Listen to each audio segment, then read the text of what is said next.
Mga kapuso, pasintabi po sa mga naghahapunan, maselan po ang ating tampok ngayong gabi. Nakilala ng GMA Kapuso Foundation ang magkapatid na pinahihirapan ng karamdaman dahil sa maliliit na bukol na lumitaw sa kanilang katawan. Ano kaya ang kanilang kondisyon at ito ba'y magagamot pa? Sa araw-araw na paglilingkod sa simbahan ng magkapatid na Kaloy at Angelina, araw-araw din nilang panalangin ang kanilang paggaling. Yan din ang hiling nila sa nalalapit na pista ng Poong Santo Niño. Ang magkapatid kasi, tinubuan ng maliliit na bukol sa katawan. Nawalan ako ng kumpiyansa, maliligaw ko ng babae. Parang pinanghinaan ako ng loob. Binubuhos ko na lang yung aking sa paglilingkod sa Panginoon. Si Angelina halos mabalot ng bukol ang buong katawan at mukha.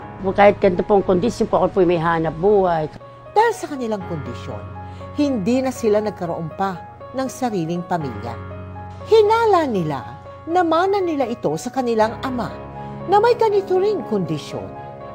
Isang beses lang daw nakapagpa-check up si Angelina pero wala ring nangyari. Si Kaloy naman, ni minsan hindi nakapagpatingin sa doktor. Para malaman ang kondisyon ng magkapatid, dinala sila ng GMA Kapuso Foundation sa isang espesyalista.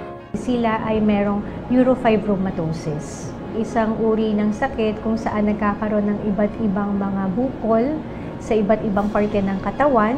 Actually, tumor to ng nerves. No? Kung pwedeng number one, kung pwede siyang inheritance or namamana siya.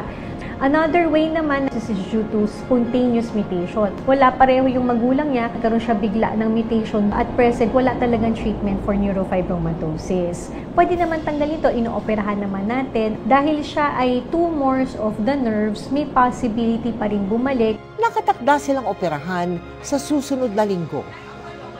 Mga kapuso, kung kayo po ay taga Metro Manila at may napapansing bukol o cyst sa katawan na hindi cancer, nunal na nangangati, nagdudugo at lumalaki, may goiter o bosyo, maaaring tumawag kayo sa GMA Kapuso Foundation para sa isasagawa nating project, ang Operation Bukol Katwang, ang Jose Reyes Memorial Medical Center. Ang lahat po ay sasailalim sa screening kung pwedeng operahan ang mga bukol ninyo.